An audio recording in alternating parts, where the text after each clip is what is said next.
right, welcome back. Welcome back to another episode.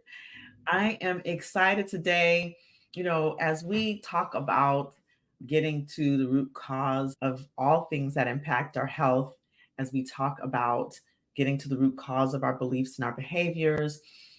I want to talk about this episode, the 5 strategies to improve our health and remap our mind. And with me today, I have a very special guest. Actually, this sister doc, well, I was recently on her podcast. So I'm very excited and to bring to our podcast Dr. Alicia Shelly. And she is the host of Back on Track, Achieving Healthy Weight Loss, and the owner of Healthy Living for Life LLC. So I am super excited to have this conversation with you. Dr. Shelly, how are you today? I am doing fabulous. I'm doing fabulous. I thank you so much for the opportunity to come and speak to your audience about the 5 strategies to improve your health. So I'm really excited to be here. Yes, I'm definitely excited to have this conversation. You speak in my language. So, and so, I'd like my audience to get to know our guests and a little bit about who they are. So, tell us, who is Dr. Shelley? How did you get to where you are? What do you do? What do you love? Give us a little insight. Yes. So my name is Dr. Alicia Shelly. I am a internal medicine, obesity medicine by trade. I actually practice outside of Atlanta in Douglasville, Georgia. And I do a combination of primary care plus obesity medicine. And how did I get here, you may ask? Well, I have always wanted to be a doctor. Ever since I was a kid, I was doctoring on the stuffed animals. I was doctoring on my mom when she was sick. I actually work for the place I actually volunteered as a teen. So it's just kind of funny where this has just kind of always been embedded. And I love primary care. I love what I do. And I love it because it allows me to be able to reach out to my patients and to be able to see them in their best times, their worst times, and kind of see them through life's transitions. And so the one thing that my patients were asking for was help with their weight. And so I had struggled with my weight as all throughout childhood, even as an adult. And so I wanted to, first of all, be able to help myself, but then also be able to help my patients. And so I started getting into the obesity realm. And the one thing I realized, even for myself, is that this has to be a lifestyle. I can't just keep doing all these different diets and things and it'll work and then it won't work and then the weight comes back. Like I was like, dude, I had to have a come to Jesus moment with myself because I was like, Right. oh my God, we need to be able to focus this on a lifestyle and not just, oh, I'm going to do this to lose weight. And so it Mhm, changed my full perspective, my full mindset on the whole matter. And I wanted mhm. to focus on how can I improve my health so that number one, unless, God forbid I get hit by a bus, I'm able to live a little bit longer and be able to continue to make that impact. So Yeah. that's kind of how I got to this point. Mhm. I love it. I love it. And it's oftentimes by our own experiences that we come to find that passion and that path for us to be able to help others, right? Yeah. Yes, yes. It is funny how my journey has led me to this point in life, you know. When you Mhm. look back, I don't think you realize that, but definitely what I have gone through is something that a lot of people experience. I'm not the only one. Sometimes you feel like you're the only one, but you're Mhm. not. There are people who struggled as well, and you see kind of how, first of all, they're doing it and how you can do it as well. Makes it a little bit easier. I know. I mean, and it's interesting as you share. I was thinking about, it's like sort of inspires me to think about my own journey and how I've come full circle as well. So it's a very common thing, and I think even just we're talking about health strategies, but I think for people who are thinking about what they love, loving what they do, it's also is very useful to understand that, as you're mapping out, even what you feel called to or fulfilled, that's part of your health strategy as well. And Mhm. sometimes the thing that you are feel like that you're most struggling with is the thing that you could use to inspire others. So I Yeah, appreciate that aspect of your story, Yeah. So thank I'm you. curious about, you said at some point you realized that it had to be a lifestyle. And I'm Mhm. curious about what was the mindset shift for you that happened that had you turn towards lifestyle rather than, and I can relate around weight as well. and having that sentinel moment. So I'm curious about what that was for you. That's okay. This has got to be a lifestyle. It can't be a bunch of, isolated diets and things of that nature.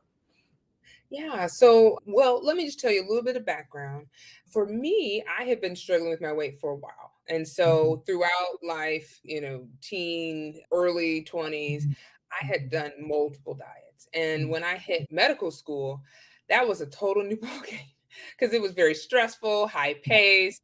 There really wasn't a lot of time to be healthy. Like you couldn't, just to go and to the gym on a regular basis was difficult. Like I had to Isn't that study. something? Yeah. You go to medical school to help people, People be but healthy, you're not as healthy. You're not as healthy. right? So it makes a huge difference. And so I found that in medical school, it got worse for me. I Mhm. started picking up weight. Residency was not even any different. In fact, it was Right. probably a little bit worse. Even the residency, I had tried starting Jimmy Craig.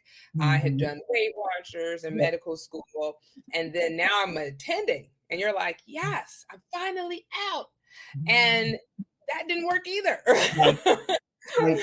Like, Uh, and so in about around the year 2015, I had reached my highest weight. And so at that point, I at the time we had phentermine. That's what we had. And so I had taken that and was not as successful. And so I decided to undergo bariatric surgery. And so I mhm, did bariatric surgery and I was able to lose 80 pounds and I felt great. I started running, I was living my mhm, best life. But mhm, then the weight started creeping back up again. Once mhm. again, going through a stressful period, I started creeping back up. Right. And it was at this point, after I had done everything, right? Like Mhm. I had done lifestyle changes, I had done bariatric surgery, and still And regaining still, this weight. yeah. I knew it had to be a problem. I mean, and then at this time, I had just finished my boards for obesity medicine. And I Mhm. realized that for me, we talk about obesity being a chronic disease. And Yeah. with it being a chronic disease, it's a multifactorial. There's many reasons why people gain weight, and it's relapsing, meaning that you see this up and down, as far Mhm. as with your weight. And you may try different interventions and you lose weight, but then as soon as you stop the intervention, the weight comes back. And that's what Right. I was seeing. That's what I Mhm. was saying with myself. So I actually had come back. This is the beginning of 2020. I had come back from a vacation right before the pandemic. And I was Mhm. looking through those pictures and I didn't realize this, but subconsciously, I was ashamed of how I looked. I only Mhm. took selfies. I literally have this here of me in Israel right here. That's all I had. I was like, I was there for a Mhm. whole 2 weeks and all I have are selfies. And Right. subconsciously, I was ashamed of how I looked. And when I got on that scale after I got back, the shame was there. Like when we Mhm. talk about shaming and blaming yourself, I was there. Mhm. And then after I had a pity party, because I'll be honest with you, I had a You pity party. I had a pity party. you Um, know? I realized I'm like, Alicia, you have a chronic disease. And with Yeah. this chronic disease, it's going to be multifactorial. It's going to be Mhm. something that you have to make a lifestyle. Like, Yeah. and Yeah. so that kind of started me and my change in my mindset. Where Yeah. for me, it was so important that I made everything that I did part of my lifestyle and to not do anything too extreme. Now, I'll be honest with you, I did start taking medications to kind of Mhm. what we had at the time to kind of Yeah. help with controlling that appetite to kind of help Mhm. me get lower. And it wasn't until I actually started training because I was still active. I was running marathons. I kind of upped the ante these last couple years and started doing triathlons and I attempted my first, attempted two Ironmans. So thank you. It was, when I look back, I'm like, I don't know, you were crazy. I was like, how did I do that? Do that? But the funny thing was I got to my best shape doing that. And I realized for me, like these activities, I have to make it fun. Like it has to be something that is entertaining, something that is a challenge for me, that I can be able to make that so that I can continue to live a more healthier and be a healthier way too. So I that's kind love of that. I made that shift. That's huge. It's huge. I mean, there's so many things I heard in there, right? It's like you tried all the things didn't work. They work, some of them worked for a while. And I think that's where it gets a slippery slope because you have things that are like, well, it's working. And then, there's this, how do you say? we take our foot off the gas a little bit, Yeah. Yeah. right? Exactly. And it's a very common thing that happens. And so like maybe that took place and things started creeping up. But what I heard was like a reframe in the way you thought about what was happening with you. Like, I'm experiencing a chronic disease. I have a chronic disease. Yeah. And so how do you deal with something that's chronic? You create a whole lifestyle around it to manage it, right? Yes. Yes. And so I love that reframe that helped you to really say, okay, this is not a short term, this is a long term thing that I'm going to be dealing with and managing, and I can manage it. And then the other thing I love, it's interesting because I remember seeing you post on Facebook when you were doing a race. I think it Mhm. was a marathon. It was a marathon, right? It could have been. Yeah. Yeah. Very recently, you did Yeah. like I think it was very recently. I think you posted about a race that you did. Yes, the half marathon, the Publix Half half marathon. marathon. Yeah, it was a Yes. half marathon. And Mhm. I'm like, I'm not a runner, so I'm always like, hats Woo. off, bowing down to the people who are running and doing multiple triathlons. Yeah. I'm with the yoga and I'm with the martial arts. That's what I'm with. But the long Listen, distance yoga stuff, is important. Yoga is important. When I stop my yoga, I feel all the stiffness. All yes, the stiffness. yes. I turned 49 immediately when Yeah. I stopped yoga. Otherwise, I'm still in my 30s. Yeah, exactly, exactly. I don't wake up and be like, "Why does this hurt? All I did was Right, sleep." right. Why do I suddenly feel my age? Yeah, Right.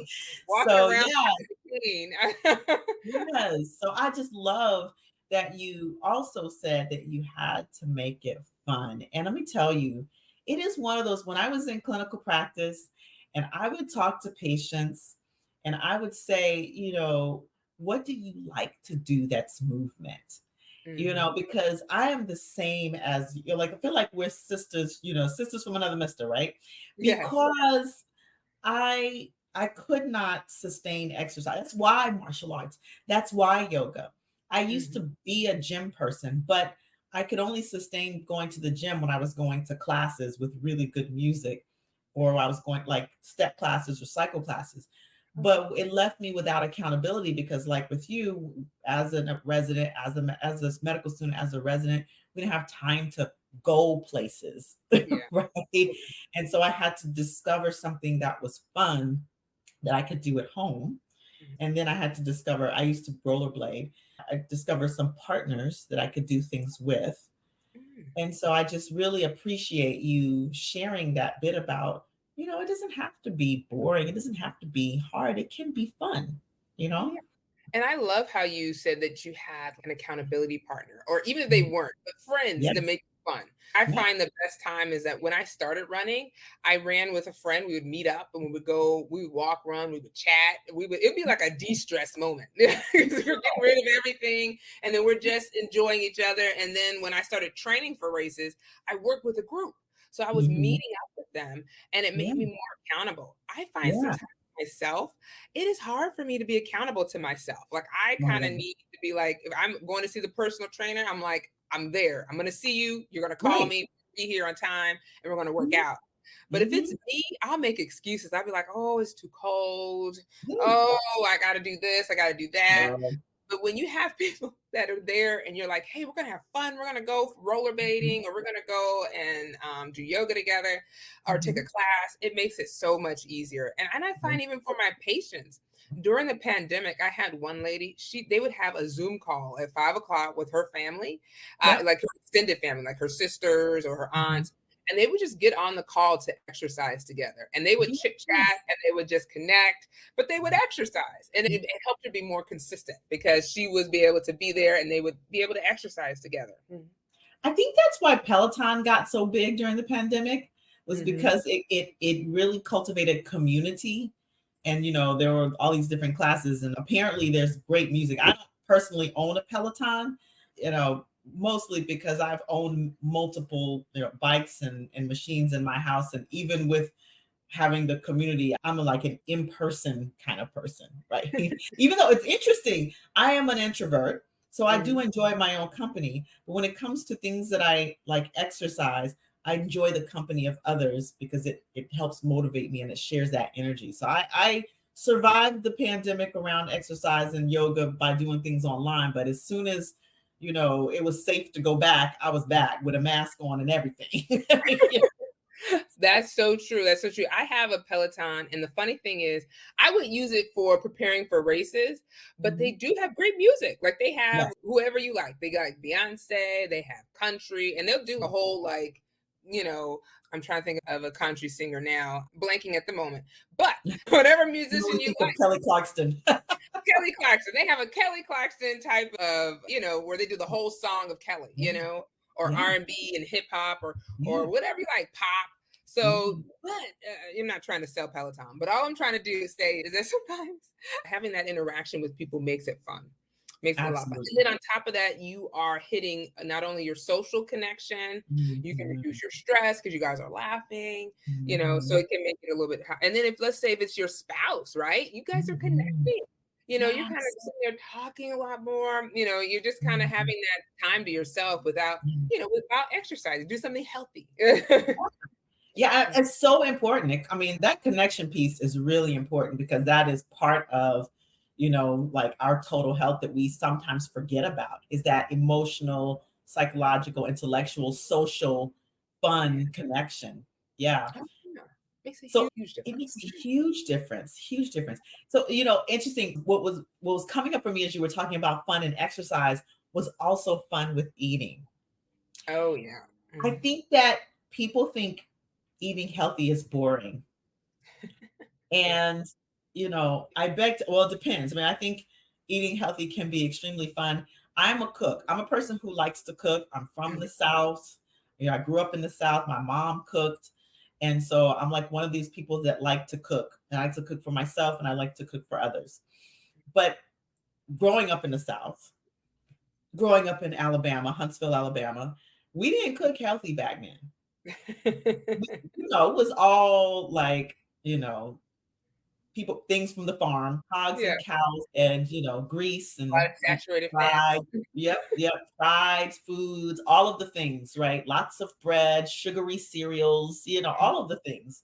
Yeah. And so when I actually got into, I started my healthy journey, which was soon after residency, Mhm. I had to start looking at, well, how do I make the things. I mean, at first I went the other extreme and I tried raw food diets and I went vegan. Now, there's nothing wrong with veganism or plant based, but I tried a blood type diet. I mean, I did all the things, right? All the things. And I was just finding that it was so restrictive. It was Yeah. just so restrictive to go all plant based or to Mhm. go all vegan or to go all raw food. It just didn't work for me. So I would think about, and I love vegan actually. I love juicing. I love all those things, but I've had to figure out how do I make when I want soul food, how do I make that healthy? Because Yeah. not everybody, if I want Indian food, if I want, Pakistani food, if I want Chinese food, how do I cook it healthy or find a healthy place to eat it? Mm. I'm a big old foodie. Oh yeah. And that's a big problem that or challenge that a lot of people face is finding making food a little bit fun, especially with you being a cook and you're always, you enjoy cooking. The one thing or the one place that I find where you can get a lot of more healthier recipes with the same thing is Pinterest. I will go to Mhm. Pinterest and I'll put in healthy chicken or, how can I make a healthy lunch or something Yep. like that, and you'll get all these different recipes with the pictures so you could tell if you would eat that or not Yep. and to see kind of how they would and the recipe on how you can cook it so that it can be more healthy. So it's a big challenge because sometimes people get a little overwhelmed with how can I make this healthy, that it's like it makes you stop, like I'm thinking too much, I'm just going to eat what I'm going to eat and just call it a day.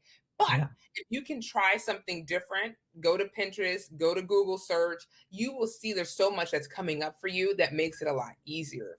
The other thing that I find to be a little bit easier is if you take time out because sometimes it's hard to cook the day of, right? Yeah. Because you have so much going on, the kids, the work, the job, the spouse, and then you come home and you're like, now I have to cook for you. You don't have any brain cells. There's no more brain cells. There's no We're ordering pizza. We're making this easy. So if you can make it where it is easier or just grab and go, it's a lot easier to go. And so what some of the Mhm. patients that I do is that they'll use like meal prep. They'll spend the brain cells when they have more time on the Yep. weekend and just kind of just lay out what is, what first of all, what's my schedule like this week? Mhm. What else can I eat? Can I just prepare and then just grab and go the day of so we don't have to think about it? Yeah. And then you can go to the grocery store and get your what you need for that week and then have it prepared. So that's kind of what I would do is I would just spend now for me, I'm not the best cook. Not even not the best cook. I just don't cook often because it's just me. And so Mhm. when it comes to doing the recipe, I'm like OCD. I'm like step one, place onion on counter. Like it literally takes me a long time. So for those who may be like me, I sometimes will go to, they have these over, they may have this in your area, you have to check it out, but they Mhm. have like meal prepping services where they will actually have more healthier options for you that I can just Mhm. grab, I can warm up. It's cooked and then it's dry. It's like it's sealed, so it's good for a couple days for the week Mhm. basically. So I'll eat it throughout the week, and I Yeah. supplement that with like the other like my breakfast and lunch, which I know is easier for me to make. There's certain foods I like for lunch, so it just works out Mhm. for me Yeah. Yeah. Same and it here. makes it a little bit easier. And then I'm not having to think. But there are some weeks I don't do it, and that's when I meal prep for the week and I have it kind of laid out. And it's Mhm. so much easier because then you just grab and go. Love it. I love it. I love it. I love it. Another, just as a back to the recipes for a minute. Another, I'm going to call it a thirst trap, recipe thirst trap, is Instagram. Ah, When you cultivate your Instagram feed for food, oh my gosh, all the recipes will come. I have tried so many new, healthy, and delicious recipes off of Instagram. It is ridiculous. That's one thing that you could potentially do as well. And I know my auntie used to do YouTube. She would mm, like Google recipes on YouTube. Now, I'm not as big of a YouTube user at the moment, but yeah, I'm on Instagram. Just, and what they'll do is you'll scroll and they'll give you the preview of like how they cooked and what it looks like at the end. It's a whole, really, it's like a whole thirst trap. And then you're like, oh, how can I make that? And a lot yeah. of times they'll put the recipe in the comments, and or they will put the link so you can actually go to the internet and find the recipe. And the trick that I use, because I'm like you, I get home well, I work from home, so that's a little bit of it's a little bit deceptive. Yeah. I pick my son up from school, Mhm. and we have a certain amount of time before then I have the evening stuff, right? Whether it's the kung fu or Wednesdays we do kilometer kids, which is basically little person track, and Yeah. I have to fix dinner in 30 minutes or less. So I Google recipes that are Mhm. 30 minutes or less. I look Ah, specifically for recipes that are 30 minutes or less. Now, on the weekends, I, like you, might spend a little bit more time to make something bigger. I mhm. love one pot meals. I love making things that, number one, I can half of it I can freeze for later. Some Yeah. of it I can eat now. So I have a big old bowl of this black bean salad that I made that's lasting me the whole week for lunch, Mhm, right? mhm. And then the days that I just want to like steam some broccoli and throw some salmon in the air fryer, I do that. So I think, I love what you said, just making it fun, making it easy. And, I think that if you're able, like I recognize the privilege that I'm able to have things like an air fryer. But Yeah. even some of my younger people, friends who they may not have a fully equipped kitchen, man, an air fryer can be your sauteer, it Mhm. can be your fryer, it can be your soup maker, your soup and stew maker, your pressure cooker, your crock pot, the air fryer. And I'm not trying to sell an air fryer here, but sometimes all you need is one really good thing, And there's and a you just lot. put the stuff in, and it's good to go. And I would say an air fryer, I think I bought my first one at 39.99. So you can Mhm, catch it on sale. mhm. It's not something that's too expensive, but it's something that you can have. Now, you mentioned cultivating your Instagram. How do you cultivate? Do you just kind of just keep searching that, or is there something you're doing specifically? Yeah, so what I do is, initially I was looking at recipes. So I'll look just like you would search Pinterest, you can search on Instagram, vegan recipes or, vegan Indian or plant-based, this, right? So I would search those are healthy this. And so I've been interested in particularly the lion's mane mushroom. I've been seeing Oh that come up yeah. as a meat substitute. Hmm. And so I just searched it, and then there's some creators, and Hmm. I start following creators. The more creators you follow, the more recipes that come up. The more you like those recipes, the more recipes you come up. And what I do is I actually there's you can save the recipes, and when you save them, you can actually create lists. So I actually have a food post list. Hmm. Yeah. That's pretty cool. Okay, I wasn't aware about that, so thank you. Because that's something we Yes. can do. Make it easier, make it Make fun. it easier.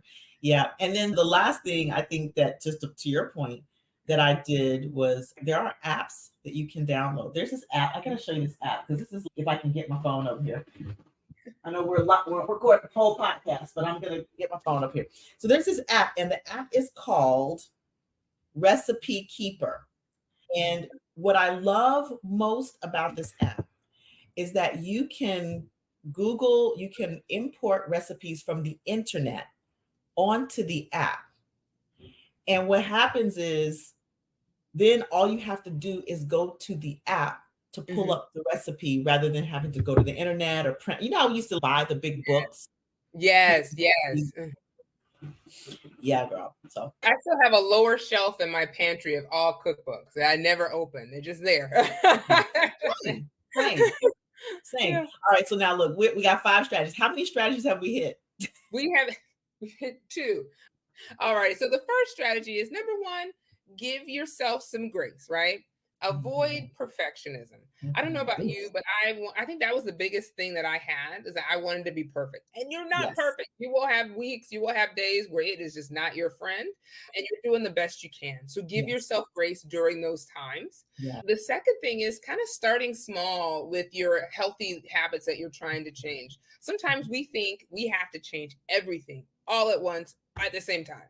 Yeah. But we don't have the bandwidth for that. No, nothing. It's just we get overwhelmed. We get overwhelmed. Mhm, So I would mhm. say definitely start small, starting with either small changes that you're trying to make, whether it's like, hey, I just want to, introduce some more exercise. The weather's getting better. We've sprung forward. This is my Mhm. favorite time of the year because there's going to be extra light at the end of the Yes. day. Yes. Which makes it a lot easier for me to go and exercise outside because it's just the weather's better and there's light. It's not dark. So start small with the small things you want to do, whether it's like you mentioned, we want to eat a little bit healthier, just starting with small tasks. And then as you start to build up, look back and be like, oh my gosh, I can't believe I've come from where I started to now because you'll be Mhm, surprised at the progress you make. The last thing is choose realistic goals. I mean, not the last thing, that's the third thing. Choose realistic goals. mhm, Um, a lot of times like I said, we have big lofty goals. Remember when we were 20 and all we had mhm. to do was stop pizza and we lost weight. But that is not the case now. Not the case. We sometimes, first of all, we have a lot more obligations. And then secondly, it takes a little bit of time. Our metabolism starts to decrease as we age. So Mhm. we do find that we have to do a little bit more in order to improve our health. So having realistic goals, and it may, a good example of this is, let's say I talk about me being a runner. It is not realistic if I have not ran or walked to say, Mhm. hey, I'm going to do a 5K in a week. Oh, You really want to kind of take your time and building up and starting at a lower. I mean, people do it, but it's not fun. Let's just put it like that. right, When they, right. when they have not trained and they do a 5K, they're like, oh, why do I hurt? I'm rethinking my life decisions. But I Exactly. flow and started to implement and then kind of work your way up, you'll be surprised at what you're able to accomplish. That's right. And then the fourth one, this is kind of what we kind of talked about here as far as with eating healthy. All the diets that are out there, the studies looked at them, and a majority of people will lose some weight on these diets. So you will lose all weight. But the problem is, what can you be able to sustain? I talked about earlier about making this a lifestyle. And in order to make it a lifestyle, it has to be something that you, number one, enjoy. Number one, Mhm. two, you have fun with it, but something you're able to make it sustainable. Maisha, you were talking about how, it was hard for you to do vegan completely, but Yeah. you noticed that by you adding in like different salmon, different proteins, meat Mhm, alternatives, it made mhm. it fun for you. And that's how we should look at our diet as ways that we can make it more healthier. How can we Mhm. substitute one thing from another? And then making sure that we're having less processed food so that we're cooking our meals. Because what studies have shown is that the more processed the foods are, the easier it is for our bodies to want to put on weight. Whereas the less processed, because not everything, it's not like we're getting it farm to table, but the less processed it is, the easier it is for us to lose weight. Yeah, I love And that. then the fifth strategy is, well, we talked about this too, incorporating the physical activity, Yeah. having fun with it, doing things that you enjoy that make it a lot easier and something that you're able to maintain. So those are the 5 strategies. Number 1, give yourself grace, avoid perfectionism. Number 2, start small. Number 3, choose realistic goals. Number 4, focus on less processed foods that you're Mhm. eating. And then number 5, incorporate fun activity. I love it. We skipped all the way to the end, didn't we? We skipped all the way to the end.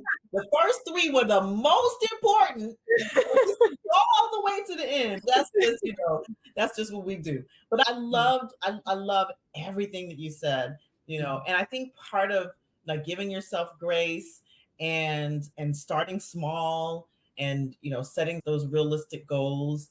I think it speaks to some flexibility, like being able to be compassionate with yourself and be flexible. You talked about, one of the reasons why I don't like all one thing or all another, like all plant-based or all meat-based, is because sometimes I don't want meat and sometimes I do. And I think when we listen to our bodies and honor our bodies, we can be flexible in Mhm. our behavior. And so like for me, I don't completely eliminate dessert because I love dessert, but I give myself a reward once a week, right? So Mhm. developing the structure, like you said, the structures and the strategies and to be able to have it be sustainable is to sometimes Mhm. get this listeners sometimes reward ourselves. Mhm. Sometimes doesn't mean 3 times a day. It doesn't Mhm. mean sometimes even once a day, but maybe once a week, a couple times a week. I mean, a couple times a month, right? Once a week, a couple times a month, we have a reward day. Now, it doesn't mean when you go and you reward yourself that you destroy all of the good work that you did by eating 20,000 calories, So it's Yeah, don't do that. yeah, so I love all of those strategies. And look, you and I, we could go on for another 30 minutes having these conversations. I really think that this is such an important conversation to be had. And maybe we could do this again. We can talk a little bit more. You can zone in on a couple of strategies. Like though, I think really it would be worth it to zone in on those first 3 and have you come back and let's talk about giving ourselves grace, because I think those are the things that stop us when we're not giving ourselves grace, when we're setting unrealistic goals, when we're starting too big. Yeah. I think those are the things that actually cause barriers in us being able to make things sustainable. So that I think that would be worth when we jump to the deep end, which is kind of what I like to do. But I think sometimes, in remapping the mind and really like retraining the brain, those first 3 were actually the most important. So I just thank you for the conversation. I really thank you for the conversation. It was so fun for me. Yes, it was a lot of fun. Thank you so much for having me. Absolutely. Now, of course, the audience is going to be like, well, where can I find Dr. Shelley? So, if they want to follow you, like, listen to your podcast, even come and work with you, how do they find you? Yes, definitely. You can find me on the Back on Track Achieving Healthy Weight Loss podcast. Wherever you listen to podcasts, we're there. Definitely, you can go to my website at Dr. Shelley MD, DrShellymD.com. And that's you'll find more information on how to work with me. And then you can always follow me on Instagram and TikTok at Dr. Shelley MD. Awesome. And we're going to have all of this, you all, in the show notes. We'll have all of this in the show notes so you can go, you can follow Dr. Shelley. And, if they wanted to work with you, do you work with people outside of Georgia? Do you work with people only in Georgia? Talk to me Yeah. about how that works. Yeah, so right now I see people in my clinic outside of Atlanta in Douglasville Mhm, so I can do virtual, but mhm. usually it would be In Georgia. Okay, good to know. So if you're in Georgia, you self-identify, you want to see Dr. Shelley, reach out to her. Go to drshelley.com. DrShellyMD.com. DrShellyMD.com. Yes, Yeah, ma'am. DrShellyMD.com, and reach out to her. But definitely listen to the Back on Track podcast. Definitely listen to that as well. Thank you again for coming on the show. I look forward to future conversations with you. Thank you so much. All right. And for our listeners, we appreciate you. Without the listeners, there is no podcast. So thank you for listening. Please share this episode. Share it with a friend, share it with a family member, share it with a colleague, because this is really good information. And we want to get people healthy. We want to get people on track or back on track to their being their health and well-being. And also remember to leave a review. And especially if you enjoyed and found value with this podcast, mention Dr. Shelly, leave a review. Let people know that are coming behind you how important this work is. And finally, don't forget to subscribe to the podcast, because guess what? You need to know when we're having more of these kind of conversations. These are very important, very fun, and very impactful conversations. And so, with that, I leave you until the next episode. Until the next time, stay empowered.